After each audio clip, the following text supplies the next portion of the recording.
권사님의 기도 감사드립니다. 하나님 우리 아버지와 예수 그리스도부터 여러분에게 은혜와 성령이 충만하게 되기를 주님의 이름으로 축원합니다. 다 같이 기도하겠습니다. 하나님 아버지, 이 시간도 말씀 앞에 있습니다.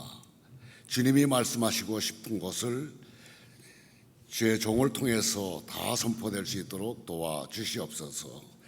듣고 마음에 새기면서 그 뜻대로 행하는 믿음의 권속들 다 될 수 있도록 도와주시옵소서. 예수님의 이름으로 기도드립니다. 아멘. 이 복음서는 4가지가 있습니다. 그런데 3가지를 공간복음이라고 그러죠. 왜 공간복음이라고 그러냐면은 그 쓰여진 관점과 또 내용과 또 그 모습이 비슷하기 때문에 그렇게 이야기를 합니다.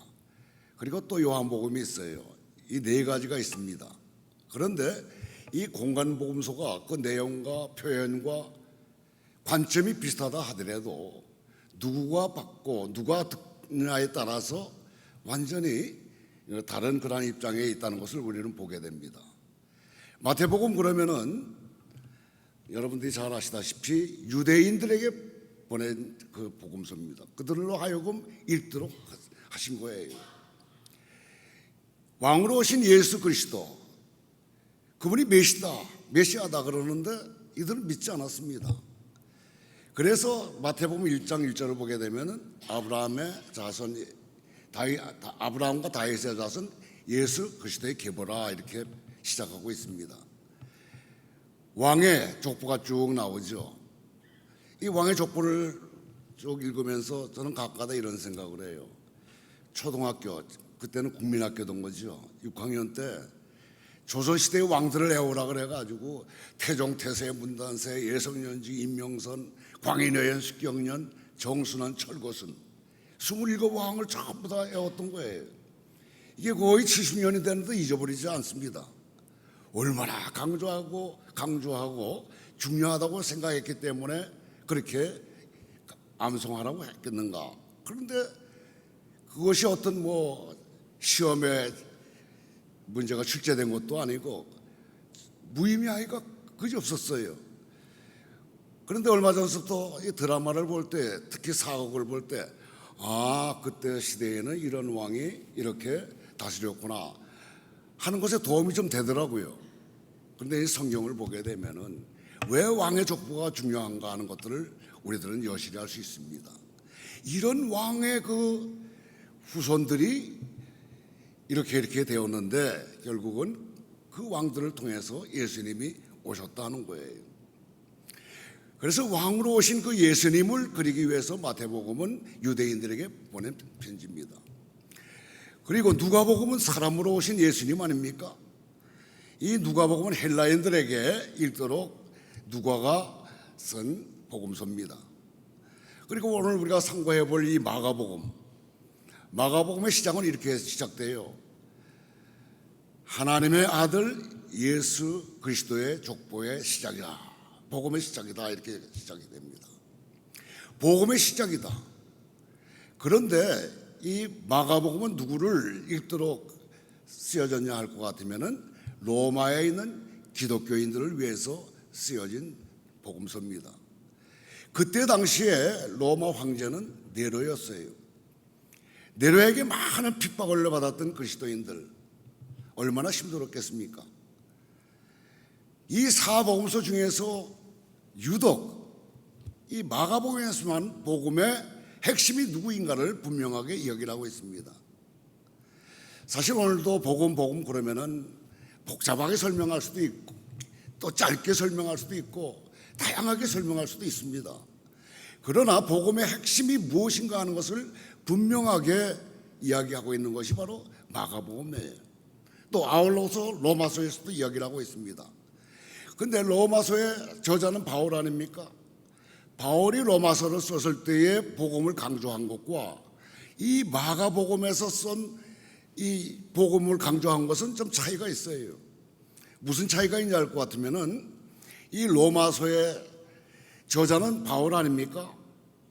바울이 로마에 있는 기독교인들을 위해서 쓴 책이 분명합니다. 그런데 그 시대적인 배경과 어떤 상황 속에서 쓰여졌나 하는 것을 보게 된다면 왜 이것이 필요한가 하는 것을 알 수 있을 것입니다. 그때 당시의 왕이 클라우디오 왕이었더랬어요. 이분은 로마 4대 황제였습니다. 사도행전 18장 2절 3절을 보게 되면은 본도에 살던 아굴라가 고린도로 와서 바울을 만나는 장면이 나와요. 거기에 분명하게 이야기하기를 클라우디아 왕 때의 추방에 의해서 로마를 떠나게 됐다, 이렇게 기록되어 있습니다. 왜 추방을 당했냐 할 것 같으면은 그때나 지금이나 유대인들은 어디 가더라도 말썽을 많이 부렸습니다. 그런데 그들이 유대인들끼리 싸우는 거예요. 서로가 예수가 주다, 예수가 주긴 무슨 주야, 아니다. 그래서 서로 싸움이에요. 그런데 경제적인 모든 주권을 이 유대인들이 갖고 있잖아요. 이렇게 싸움을 합니다. 그때 이 클라우디아 황제가 좋은 기회로구나 해가지고 유대인들 다 추방시켜요. 그러다가 몇 년 후에 클라우디아 황제가 죽은 후 네로 황제가 등극을 합니다. 그때 다시 추방령이 해제가 되면서 유대인 그리스도인들이 다시 로마로 가게 돼요. 가서 교회를 보니까 과거에는 유대인 그리스도인들이 교회를 이끌어 나갔더랬는데 그들이 추방을 당하니까 자연스럽게 로마 그리스도인들이 교회를 이끌어갈 수밖에 더 있었겠습니까? 그래서 와서 보니까 아주 말이 안 해요. 그 세상적인 것들이 많이 들어와 있습니다. 그리고 그 당시에 복음이라는 것이 무엇이냐면은 황제가 즉위했다든가 황제가 전쟁터에 나가서 싸워서 승리하고 돌아왔다든가 이것이 바로 복음이에요. 이것이 기쁜 소식입니다. 그러니까 황제로 인해 가지고 이 복음이 우리의 마음을 흡족하게 만든다, 이렇게 생각하고 있었던 거예요. 그때 이 바울이 그게 아니다, 복음은 바로 예수 그리스도다 하면서 1장 1절에서 뭐라고 이야기를 합니까? 하나님의 뜻으로 말미암아 예수 그리스도의 종된 바울이 하나님의 복음을 위해 택정함을 받았으니 이 복음은 하고 2절부터 4절까지 해서 예수는 그리스도시고 하나님의 아들이라고 증명하고 있는 거예요. 그러니까 다시 말해서 교회가 제대로 되려 할 것 같으면은 세상적인 그 복음, 그것이 교회를 움직이면 안 된다. 교회는 복음인 예수 그리스도가 주도해 나가야 된다. 그러면서 구원에 대한 이야기를 하면서 내가 이 구원은 부끄러워하지 않는다. 모든 믿는 자들에게 능력을 주시는 하나님의 힘이라고 그렇게 이야기를 하지 않습니까? 그런데 이 마가복음에서 복음의 시작이라고 하면서 예수 그리스도의 하나님의 아들이라고 강조하는 것은 네로의 핍박을 막 받고 있는 거예요. 그러니까 얼마나 힘들겠어요. 그래서 너희들 핍박받고 있지만은 걱정할 거 없다. 드디어 예수 그리스도가 하나님의 아들로 이 땅에 오셨다 하는 것을 강조하기 위한 것입니다. 자, 그렇다 할 것 같으면 복음서 다시 1장 1절을 보세요. 뭐라고 되어 있습니까? 하나님의 아들 예수 그리스도, 복음의 시작이라고 그러지 않았어요? 근데 헬라어를 보게 될 것 같으면 어순이 바뀝니다. 복음의 시작, 예수 그리스도 하나님의 아들, 이렇게 되어 있어요. 복음이 시작되었다, 드디어 시작되었다 할 때의 시작이라는 단어는 헬라어로 아르케라는 단어를 사용하는데, 창세기 1장 1절에 보게 되면 태초에 하나님 천지를 창조하셨다 할 때의 창조, 베레시트라고 히브리어로 사용되고 있습니다. 그 말이 바로 아르케예요. 똑같은 단어입니다. 뭘 의미합니까? 창조가 무에서 유를 창조했죠. 그러나 이것은 이미 하나님의 계획된 그것이 시작되었다는 그 뜻입니다. 그러니까 이 복음의 시작도 마찬가지예요. 어떤 사람이 만든 것이 아니라, 어떤 사람에 의해서 결정된 것이 아니라 하나님이 이미 계획된 것, 이것이 지금 시작되었다는 거예요.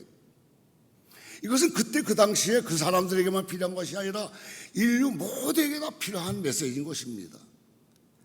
우리가 살아가는 데 있어서 가장 큰 문제가 뭐라고 이야기를 합니까? 대부분 돈이요, 권력이요, 가문이요, 그렇게들 생각하지 않습니까? 그래서 그것들을 더 이용하기 위해서 계속해서 또 노력하고 노력하면서도 만족을 누리지 못해요.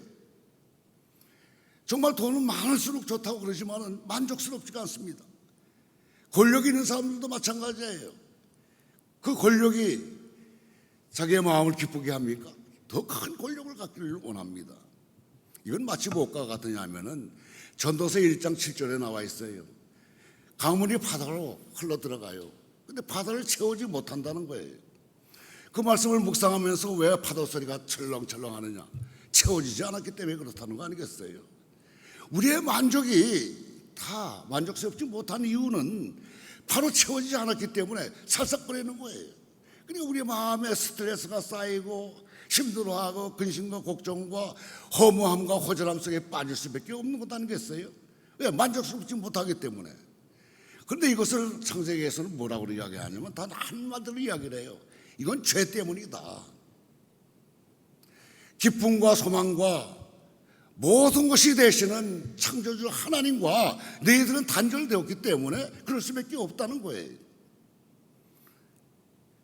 이것에 대한 표현을 또 정확하게 이야기한 선지자가 있습니다.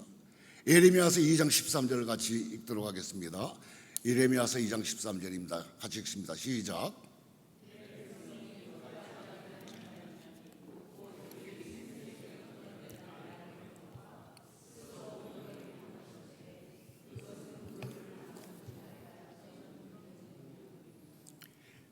두 가지 악을 범했는데 첫 번째 뭐라 그래요? 생수의 근원 되시는 하나님을 너희가 버렸다는 거예요. 하나님과 단절되었다는 것입니다. 그렇기 때문에 너희들은 절망과 근심과 허무함과 허전함 속에 살 수밖에 없다는 거예요.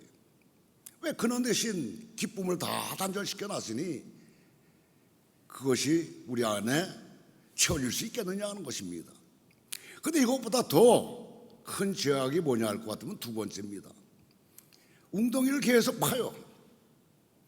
이 말은 무슨 말이냐면은 그 허무함과 허전함을 해결하기 위해서 사람의 생각으로 해결하려고 노력한다는 것입니다. 그러나 파고 파요. 그러면 어느 정도 물이 좀 생기겠죠. 그래서 희망을 봤다. 이제 문제는 해결될 거야. 그렇게 생각을 한다는 것입니다. 그러나 결국은 보게 되면 뭡니까? 웅덩이가 구멍이 났어요. 채워지지 않는다는 거예요. 그러니까 해결이 될 수 없다는 것입니다. 인간의 어떤 문제도 어떤 고민과 어떠한 문제라 하더라도 사람의 힘으로는 해결할 수가 없다는 거예요. 그 허전함을 해결하기 위해서 그것을 더 파고 판들 결국은 그 허전함과 허무함에 빠져들고 만드는 거예요. 도저히 인간의 힘으로는 될 수 없다는 겁니다. 그때 드디어 복음이 시작되었다 하는 것을 지금 마가는 말씀하고 있는 것입니다. 자, 그렇다면은 예수가 하나님의 아들이요 예수가 그리스도라는 것 어떻게 우리는 믿을 수가 있느냐 하는 것입니다. 이것을 분명하게 설명하고 있는 또 성경의 구절이 있습니다. 마가복음 1장 9절을 보세요. 11절이죠. 마가복음 1장 11절 같이 읽습니다. 시작. 하늘로부터 소리가 나기를 나는 너 사랑하는 아들이라 내가 너를 기뻐하노라 하시니라. 마가복음 9장 7절을 또 보세요. 마침 구름이 와서 그들을 덮으며 구름 속에서 소리가 나되 이는 내 사랑하는 아들이니 너희는 그의 말을 들으라 하는지라. 갈릴리에서 요단강에 와서 세례 요한에게 세례를 받을 때에 하늘에 열리면서 비둘기같이 성령이 임할 때에 소리가 들려요. 이는 내 사랑하는 아들이라. 하나님이 직접 예수를 내 아들이라고 이야기를 합니다. 마가복음 9장 7절에서는 그 변화산에서의 이야기예요. 베드로와 요한과 야곱이 두려워서 떨고 있을 때에 하나님의 소리가 들립니다. 예수님을 가르치면서 내 사랑하는 아들이니 예수의 말을 들으라 그래요. 여러분, 하나님이 직접 말씀하시는 것 의심할 수가 있겠어요? 분명 하나님이 이렇게 말씀하실 때에 틀림없는 사실이라는 것을 우리는 잘 알 수 있습니다. 의심의 여지가 없는 거예요. 이해할 수 있는 어떠한 것이 없습니다. 예수는 살아계신 하나님의 아들이십니다. 자, 그렇다면 예수가 그리스도인 것을 우리는 어떻게 믿느냐? 이 성경을 보면 세례 요한의 증언에 대한 이야기가 나와요.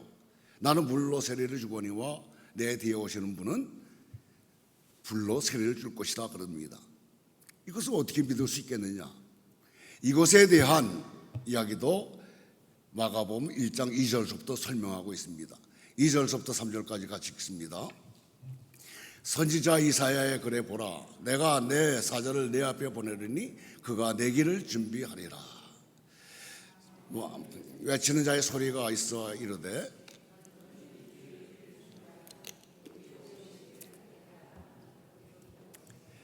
이 2절 3절 말씀의 배경은 이사야서 40장 3절 말씀과 말라기야서 3장 1절 말씀을 토대로 해서 말씀한 것입니다. 메시아가 오시기 전에 한 사람을 보내서 그를 통해서 증거한다는 거예요. 이것을 이미 선지자가 이야기한 그 사람이 바로 세례 요한이라고 이야기를 하면서 세례 요한의 그 증언은 틀림없다는 것을 이야기하고 있는 것입니다. 이렇게 복음이 시작되었어요. 예수는 그리스도시요 살아계신 하나님의 아들이십니다. 그런데 이제 오늘 우리가 살펴볼 말씀은 바로 예수님이 세례를 받고 올라오실 때에 하늘로부터 성령님이 임하시는 그 내용을 우리는 살펴보고자 합니다. 예수님은 하나님의 아들이세요. 그런데 그분도 성령을 받아야 됩니다. 우리가 예수를 믿을 때에 우리 안에 성령님이 다 계시지 않습니까? 그런데 성령님이 계시는데 우리의 삶을 돌이켜본다면 우리는 지금 어떻게 살고 있느냐? 그리스도인다운 삶을 살고 있습니까? 세상 사람들과 별반 다르지 않은가? 한번 생각해 볼 필요가 있어요.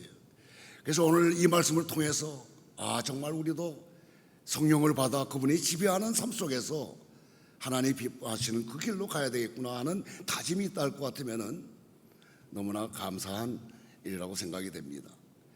자, 첫 번째 보세요. 성령님이 임하시게 되면 어떻게 임하셨다고 그랬습니까? 비둘기같이 임하셨다고 그랬어요. 비둘기 그러면 여러분들 뭘 생각을 하세요? 좀 연약하고 온유하고 어떤 분들은 평화스럽다 그렇게 생각하죠. 왜 오시려고 할 것 같으면 좀 멋있는 큰 새로 오시지 비둘기같이 오시는가? 그 당시에 로마 황제를 표시하는 것은 독수리였더랬어요. 또 로마인들은 금을 좋아했다고 합니다. 그래서 금으로 독수리를 만들어가지고 큰 깃대 위에다 세워가지고 황제가 움직일 때마다 그것이 앞으로 나갔다는 거예요. 다 그 사람도 그걸 생각하고 있는데 비둘기같이 임하셨다. 참 뭔가 좀 약하다 하는 생각이 들을지 몰라요. 그런데 여러분 성경에서 비둘기 하면 생각나는 것이 무엇이 있습니까? 노아의 방주 아닙니까? 홍수 때 노아의 방주. 여러분 노아의 방주에 그 내용들은 창세기 4장 넉 장에 걸쳐서 이야기를 하고 있어요. 6, 7, 8, 9장에 40일 동안 주야로 비가 쏟아져요. 40일 동안 주야로 쏟아졌으니 이 온 땅이 물에 젖지 않을 수가 없지 않겠습니까? 요새 며칠만 오더라도 온 시내가 말이야 난리통을 치지 않습니까? 40일 동안 주야로 쏟아졌어요. 이것이 150일 동안 창일했다 그렇습니다. 150일이 지나면서 이제 물이 빠져나가기 시작해요. 그래서 처음에 한 것이 뭡니까?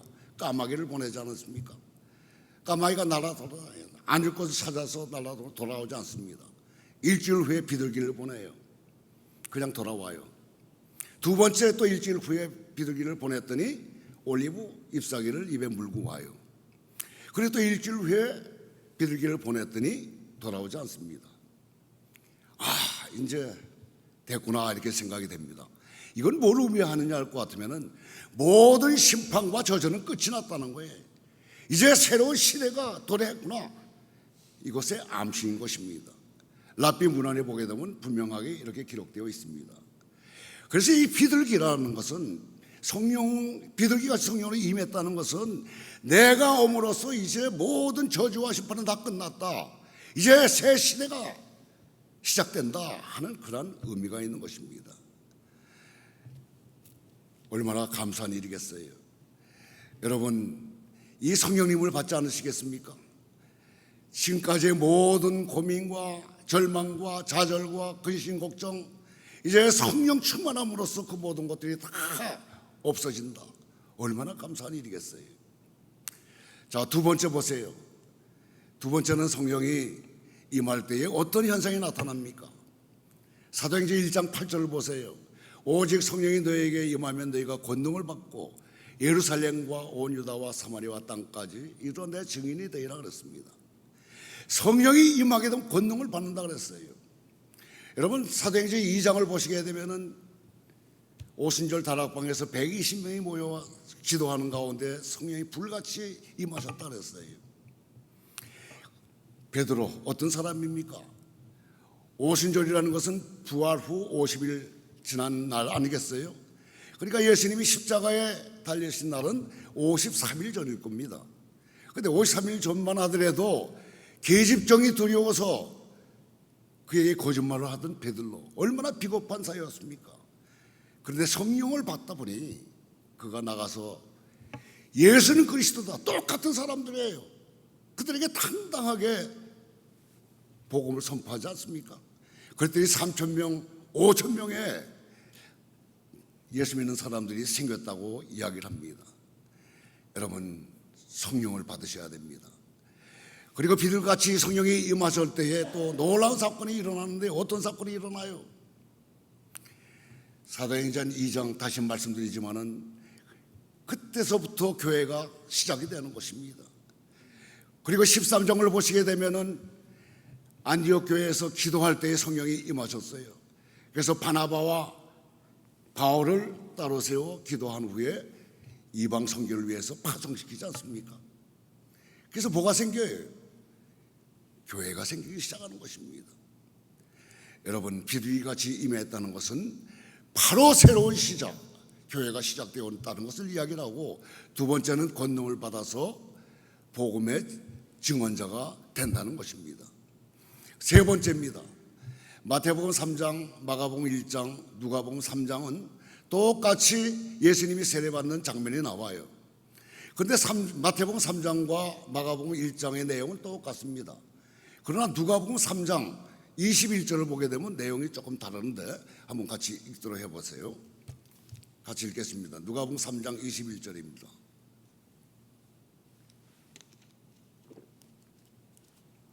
안 나옵니까? 3장 21절을 같이 읽게 되면은 무슨 내용이냐면은, 자, 백성이 다 세례를 받을세 예수도 세례를 받으시고 기도하실 때에 하늘이 열리면서 성령이 임했다 기록되어 있어요. 3장 22절 같이 읽습니다. 성령이 비둘기가 형태로 그의 위에 강림하시더니 하늘로부터 소리가 나기를 너는 내 사랑하는 아들이라 내가 너를 기뻐하노라 하시니라. 뭔가 다르시죠? 그냥 마태복음과 마가복음에 있으면은 그냥 성령이 임하셨다 그랬는데 여기서는 세례 받은 후에 기도할 때에 성령이 임하셨다 그랬어요. 성령은 언제 임합니까? 기도할 때 이루어지는 거예요. 사도행전 2장 오순절 다락방에서 120명이 모여서 기도할 때 성령이 임했어요. 거기에 있는 모든 사람들이 능력을 받지 않습니까? 여러분, 참 놀라운 일인데요, 어떤 공간에서 같이 열심히 기도할 때에 그 공간 안에 있는 모든 사람들이 어떤 사람이 성령 받고 어떤 사람이 성령 받는 게 아니에요. 성령이 임한다면 모두가 다 받는 거예요. 여러분, 이런 체험을 해봤어요? 우리 하와이에서 훈련을 받을 때 이런 체험을 했습니다.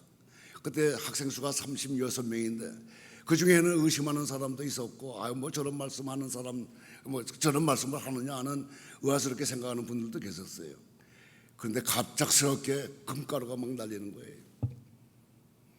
여러분, 이건 믿어도 되고 안 믿어도 돼요. 우리 눈으로 목격했기 때문에 이빨이 금으로 막 바뀌어요.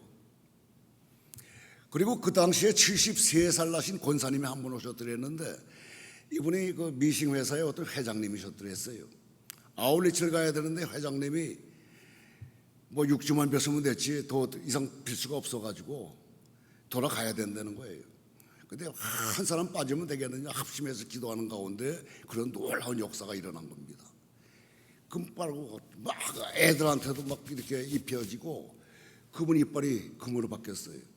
그래서 모든 그 사업 다 놔두고 같이 태국으로 2달 동안 아울렛을 갔었습니다. 모두의 기회예요. 특히 그 자리에 있다면 의심하는 사람들에게도 임하는 줄 압니다. 그래서 줄을 잘 서야 된다는 말 있지 않습니까? 공간 속에 잘 좋은 사람끼리 모이게 되면은 내가 성령 충만하지 않고 저 사람이 성령 충만 같이 따라가게 되는 거예요. 이 물들게 되는 거예요. 여러분, 이런 놀라운 역사가 일어나요. 기도할 때 이런 일이 벌어진다는 것입니다. 여러분, 기도할 때 뭐라 그랬어요? 성령이 임하게 되면은 어떤 현상이 일어납니까? 요엘서 2장 28절에서 뭐라고 이야기를 해요? 같이 읽어보세요. 그 외에 내가 내 영을 만민에게 부어주리니 너의 자녀들이 장래일을, 너의 늙은이는 꿈을, 너희 젊은이는 이상을 볼 것이라 그랬습니다. 어린아이들은 뭐예요? 장래일을 이야기를 한대요. 또 늙은이는 꿈을 꾼대요. 젊은이들은 환상, 이상을 본다는 것입니다. 여러분, 지금 나는 어느 때에 속하고 있습니까? 늙은이 측에 속합니까? 젊은이 측에 속합니까? 이 꿈이라는 건 뭐 밤에 자는 그런 꿈이 아니고요. 꿈이 뭡니까? 비전을 이야기하는 거예요. 늙은이라고 생각하시는 분들은 꿈을 가지시길 바랍니다. 저는 모세를 참 좋아해요. 80살 때 부름받아가지고 120살까지 쓰임받지 않았습니까? 여호수아는 110까지 쓰임받던 그러한 사람입니다. 특히 저는 이 갈렙을 좋아해요. 그래서 저의 영화 이름도 갈렙입니다. 저는 1등이 되는 것보다 2번째가 되는 게 좋아했어요. 남을 섬기는 게 참 좋아 보이더라고요. 해서 여호와 갈렙이라고 이름을 줬습니다. 85살 때 뭐라 그랬습니까? 이 산지를 나에게 달라고. 이게 살다 보니까 이제 80이 됐어요. 저는 계속 기도합니다. 이 산지가 어디 있습니까? 나에게 달라고. 길이 열어질 줄로 믿습니다. 여러분, 늙었다고 해서 모여서 옛날 이야기, 왕년에 어떻고 저쩌고, 또 뭐 그때는 권력이 있었고 뭐 그때는 어떻게 했는데, 이런 이야기보다 또 모이면은 요새 건강 이야기들을 하지 않습니까? 여러분, 건강하면 오래 살면 뭐 하겠어요? 하루 일이 있어야 될 거 아니겠어요? 주님 부르시는 날까지 내가 건강하게 된다면은, 건강하다면은 하나님이 부르심에 합당하는 그런 길로 가야 되지 않겠습니까? 그럴 때 더 건강해지고 더 기쁨이 넘치고 더 감사가 넘치게 되는 거예요. 저는 여러분들이 다 성령을 받고 이런 꿈을 가지시면서 또 환상을 보시면서 하나님이 하시는 그러한 길로 갈 수 있게 되기를 간절히 소망합니다. 나머지 4번째입니다. 4번째 읽어보세요. 마가복음 1장 11절을 다시 한번 읽습니다. 11절 시작. 하늘로부터 소리가 나기를 너는 내 사랑하는 아들이라 내가 너를 기뻐하노라 하시니라. 아까 마가복음 9장 7절도 이야기했잖아요. 여러분, 하나님이 직접 너는 내 사랑하는 아들이라. 여러분, 평생에 하나님의 음성을 듣게 된다면 그 인생은 보통 인생이 아닐 것입니다. 여러분, 다 음성 들으셨습니까? 아직도 그 음성을 듣지 않게 된다면 들으시면서 이 이후 모든 삶은 기쁨과 감사 속에 하나님께 영광과 찬송을 하며 살 줄로 믿습니다. 제가 37살 때 하나님의 음성을 들었어요. 너는 내 사랑하는 아들이라. 지금까지 후회해 본 적이 없어요. 듣는 그 순간서부터 여러분의 인생은 달라져요. 세상이 어떤 권력, 어떤 뭐 부귀, 영화 이런 것 부러워하지 않습니다. 더 주님만을 바라보게 되고 주님으로 기뻐하게 되는 그러한 삶이 있다는 것을 자기 스스로 알게 돼요. 여러분, 이런 음성을 듣기 위해서는 어떻게 해야 되겠어요? 기도하셔야 돼요. 찬양을 하셔야 되고 말씀을 보셔야 되는 겁니다. 이렇게 성령 충만하다 할 것 같으면은 사람들이 모이게 돼 있어요. 영적 지도자가 이러한 권능을 받아야 되고요. 모든 그 재직분들도 다 이런 권능을 받으셔야 돼요. 여러분, 유다 광야를 보세요. 거기 왜 사람들이 모여들겠어요? 광야에 뭐가 먹을 것이 있겠습니까? 마실 물이 있겠습니까? 그런데 몰려드는 것 보세요. 뭐가 있기 때문에 그럽니까? 성령이 임하시기 때문에 그래요. 교회 뭐 행정을 잘하고 뭐 말씀이 좋아서보다도 성령이 임하시게 되면은 그 교회는 불이 나게 돼 있어요. 찾아오게 되어 있다는 것입니다. 조만간 이 교회, 이 교회당을 가득가득 메울 수 있게 되기를 바랍니다. 얼마나 아름다운 장소입니까? 그런데 이 자리에도 채우지 못하고 있어요. 누구의 책임이겠어요? 다 내 책임이에요. 기도하셔야 돼요. 그러면 성령이 모두에게 임하게 되는 축복을 누릴 수 있게 됩니다. 그럴 때는 교회가 부흥되고 발전되리라고 저는 분명히 믿습니다. 이 시간 우리는 성령의 그 임하심을 간절히 사모하면서 우리 찬양 하나 부르기를 원합니다. 거룩하신 성령이요,